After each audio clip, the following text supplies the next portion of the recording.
Assalamualaikum warahmatullahi wabarakatuh, teman-teman. Selamat datang di channel Kamar Praktek. Nah, di sini kami dari tim channel Kamar Praktek bekerjasama dengan sebuah bimbingan kedokteran yang bernama 7med untuk membentuk suatu video edukasi sehingga teman-teman, terutama teman-teman kedokteran, bisa belajar dari rumah. Nah, untuk sesi pertama ini kita akan belajar mengenai penyakit asma. Kenapa kami memilih asma? Karena di sini kan baru-baru ini lagi merebak penyakit-penyakit sistem pernafasan, yaitu corona atau yang dikenal sebagai COVID-19. Nah, kenapa kita nggak bahas corona? Karena untuk sumber corona ini masih terus berkembang, nanti akan ada topiknya sendiri. Sedangkan di sini kami akan membahas sebuah penyakit yang juga tidak kalah penting, yaitu penyakit asma. Di mana penyakit ini banyak jumlahnya di masyarakat. Nah, penyakit asma ini secara epidemiologi dia menyerang sekitar 4,5% penduduk Indonesia. Untuk penduduk dunia sendiri sekitar 4,3%. Nah, apa sih asma itu? Asma adalah suatu penyakit inflamasi pada sistem saluran pernafasan yang mengakibatkan adanya hambatan saluran nafas atau kita kenal sebagai obstruksi jalan nafas, di mana penyakit ini reversible atau bisa kembali seperti semula. Nah, sistem pernafasan kita itu dimulai dari hidung sampai nanti ke nasofaring, trakea, bronkus, bronkiolus, begitu seterusnya hingga alveolus. Kalau kita potong secara melintang pada daerah bronkus dan bronkiolus, itu akan ada gambaran seperti ini. Nah, dari dalam keluar, ini akan ada lingkaran kosong di tengah yang kita sebut sebagai lumen. Nanti di luar lumen, itu akan ada lapisan mukus yang fungsinya untuk menangkap debu-debu dan bakteri-bakteri yang masuk ke dalam saluran pernafasan. Berikutnya di bawahnya lagi akan ada sistem epitel respirasi. Di dalamnya lagi akan ada lamina propria dan sel otot polos, di mana ketika sel otot polos ini berkontraksi akan terjadi penyempitan jalan nafas yang nanti akan mengakibatkan seseorang itu merasa sesak nafasnya. Ketika sel otot polos ini berelaksasi akan terbuka jalan nafasnya. Nah, pada orang asma akan ada penyempitan dari otot polos ini karena kontraksi tadi yang terjadi secara mendadak dan berlebihan, mengakibatkan orang yang mengalami asma akan sesak nafas. Apa sih yang menyebabkan otot polos tadi itu mengalami kontraksi atau kita sebut sebagai bronkokonstriksi? Penyebabnya sendiri tidak lepas dari berbagai sistem imunologis, di mana yang paling berperan dalam asma ini adalah sel mast, sel eosinofil, IgE, dan juga histamin. Bagaimana bisa terjadi asma? Nah, jadi pertama, ketika seseorang itu memiliki bakat untuk mengalami asma, seperti dia memang ada riwayat atopik, atau dia ada riwayat alergi, atau memiliki keluarga dengan riwayat alergi atau asma, maka seseorang itu lebih rentan untuk mengalami suatu alergi. Ketika alergen itu masuk ke dalam sistem pernafasan, maka alergen akan ditangkap. Yang bertugas menangkap itu imunoglobulin E atau kita kenal sebagai IgE. Nah, IgE ini dia menempel pada sebuah sel yang kita sebut sebagai sel mast dan sel basofil. Ketika IgE itu menangkap alergen dan dikenali sebagai sebuah alergen, maka dia akan merangsang sel mast untuk pecah. Yang pecah tadi, dia akan melepaskan sel mediator inflamasi, akan melepaskan mediator-mediator inflamasi seperti histamin, prostaglandin, dan juga leukotrien. Nah, mediator inflamasi inilah, terutama histamin tadi, yang mengakibatkan adanya rangsangan sel otot polos pada sistem pernafasan untuk mengalami kontraksi sehingga berakhir sebagai bronkokonstriksi pada pasien asma. Nah, pada pasien asma, apa aja gejala-gejala yang bisa timbul? Yang pertama, tentu saja, adanya bronkokonstriksi akan mengakibatkan pasien asma mengalami sesak nafas. Selain sesak nafas, pasien asma juga bisa timbul adanya bunyi ketika ekspirasi atau ketika mengeluarkan nafas, yaitu bunyi wheezing. Seperti apa bunyinya? Bunyinya seperti ini. Asma juga bisa mengalami batuk-batuk. Karena itu, salah satu anamnesis yang bisa dilakukan oleh seorang dokter kepada pasien yang dicurigai asma adalah selain sesak nafas, bisa ditanyakan riwayat batuk-batuknya, terutama di malam hari. Bisa juga timbul adanya dada terasa berat, atau pada asma yang berat, bisa tidak timbul suara sama sekali yang kita kenal sebagai silent chest, atau dada yang diam. Faktor risiko yang mungkin bisa ditanyakan ketika menghadapi pasien yang dicurigai asma seperti diantaranya adalah yang pertama, ada tidaknya riwayat asma pada keluarga, karena asma ini bisa diturunkan. Yang kedua, ada tidaknya riwayat atopik atau alergi pada pasien ataupun pada keluarga. Misal, sejak kecil pasien ada riwayat alergi makanan atau laktos intoleran, atau riwayat alergi dermatitis atopik, itu nanti bisa timbul juga asma. Yang ketiga, itu tanyakan riwayat pekerjaan, karena paparan polutan pada lingkungan kerja itu bisa menimbulkan asma. Asma itu apa aja? Yang pertama, yang paling sering adalah pemicu yang masuk melalui saluran nafas atau udara yang kita hirup, yaitu di dalamnya bisa masuk juga adanya bulu binatang. Bila pasien memelihara seperti kucing atau ada anjing di rumah, itu bisa memicu asma. Yang kedua adalah adanya polutan berupa polen bunga. Biasanya ini kalau umpamanya pergantian musim jadi musim kemarau, atau debu-debu, atau sisa-sisa dari bulu-bulu hewan-hewan tungau atau unggas. Tungau atau unggas ada bulunya. Untuk pemeriksaan fisiknya, yang paling jelas ditemukan itu adalah adanya suara wheezing. Wheezing adalah suara yang timbul ketika udara itu keluar melalui suatu saluran yang sempit. Teman-teman harus ingat, bunyi wheezing ini hanya muncul pada saat ekspirasi. Jadi pada saat inspirasi, itu otot-otot saluran nafas itu akan dijaga oleh musculus intercostalis, di mana lumennya itu tidak akan terlalu sempit. Akan tetapi pada saat ekspirasi, terutama ekspirasi yang reguler normal, itu biasanya hanya dipengaruhi oleh relaksasi dari otot diafragma, sehingga lumen akan sangat menyempit, menimbulkan bunyi wheezing tadi, sehingga wheezing hanya muncul pada saat ekspirasi. Penunjang kita bisa menggunakan beberapa opsi.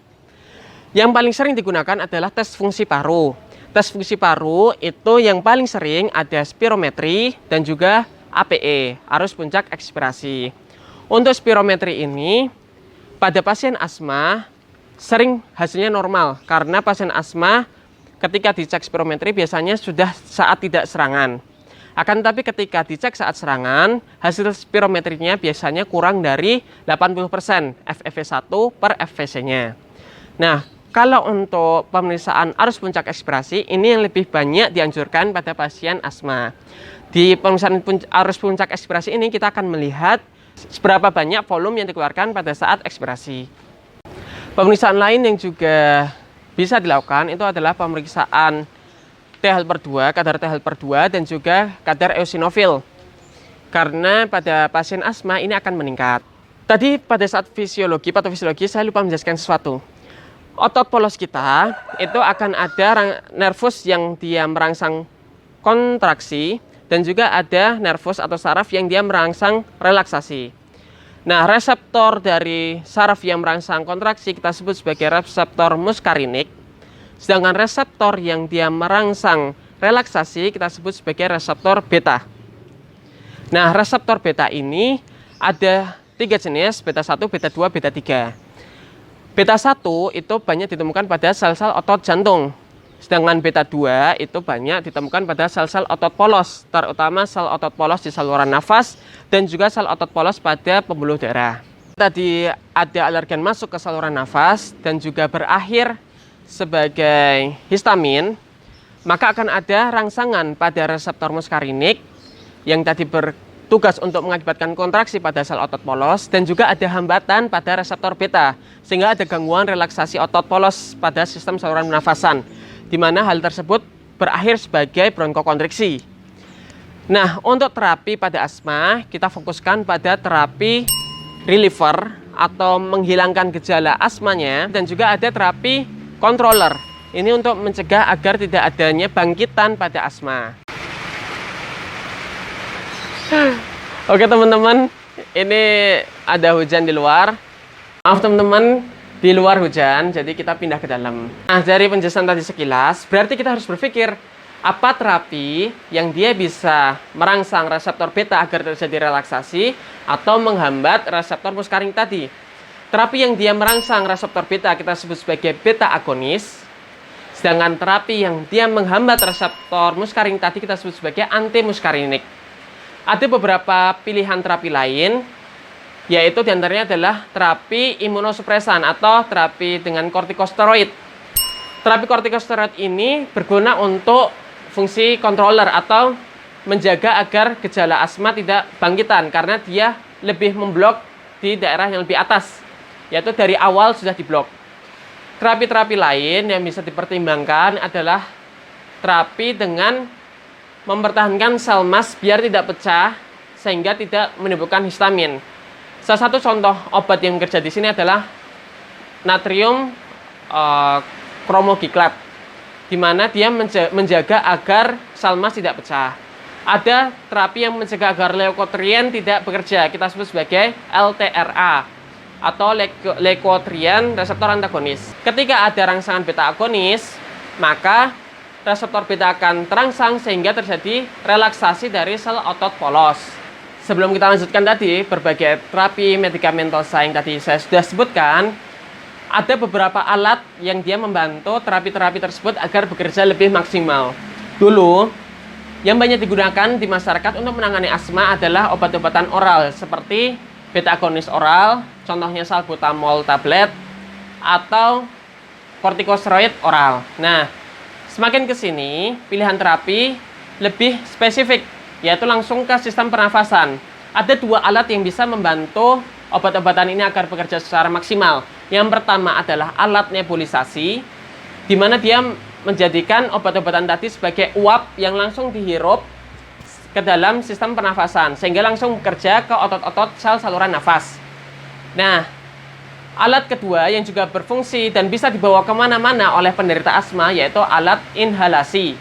Ada guideline dari GINA, yaitu Guideline Asma 2019, yang membagi terapi asma menjadi beberapa step. Seperti ini gambarnya. Nah, step pertama dan step kedua itu untuk asma yang intermiten atau jarang-jarang. Sedangkan step 3 ke atas itu untuk asma yang persisten, yaitu sering sekali muncul gejala asmanya. Step pertama itu dia menggunakan SABA atau short acting beta agonis atau beta agonis kerja pendek. Di sini contoh obatnya adalah salbutamol. Baik pasien asma dengan gejala ringan hingga berat semuanya mendapatkan SABA ini sebagai obat reliever. Nah, step kedua itu dia menggunakan SABA plus dengan inhalasi kortikosteroid atau kortikosteroid dengan inhaler yang tadi sudah saya jelaskan. Step ketiga, dia menggunakan beta agonis kerja panjang atau LABA ditambah dengan kortikosteroid inhalasi dengan dosis rendah. Step keempat, sama, dia menggunakan LABA tapi inhalasi kortikosteroidnya menggunakan yang dosis sedang. Step 5, dia menggunakan LABA plus inhalasi kortikosteroid dengan dosis tinggi. Step terakhir atau pada asma yang persisten sangat berat, itu bisa dipertimbangkan terapi-terapi lain seperti oral kortikosteroid atau obat-obatan imunomodulator yang lain seperti teofilin atau LTRA, leukotriene reseptor antagonis atau terapi-terapi lain. Sebenarnya tubuh kita sendiri memproduksi hormon steroid alami atau steroid natural yang diproduksi oleh tubuh. Kita sebut sebagai hormon kortisol. Hormon ini diproduksi oleh kelenjar subadrenal atau kelenjar yang berada di atas dari ginjal. Nah, hormon ini diproduksi secara terus-menerus oleh tubuh dalam 24 jam sehari dengan kadar dosis tertinggi pada pagi hari, semakin siang, dan nanti ke arah malam dia akan semakin rendah. Ketika hormon ini di dalam darah kadarnya mencapai titik terendah, maka orang dengan asma itu bisa timbul gejala karena hormon steroid alaminya tidak ada. Nah, karena itu gejala-gejala pada asma itu sering muncul pada malam hari. Itu aja teman-teman. Nah, buat info belajar di rumah yang lain, itu silahkan teman-teman kepoin aja akunnya Med7Med di bawah ini linknya. Dan juga buat teman-teman juga pantengin channel Kamar Praktek terus karena akan ada info-info menarik. Semoga nanti kita ada kesempatan untuk membahas mengenai corona. Dah teman-teman, sekian dari kami. Wassalamualaikum warahmatullahi wabarakatuh.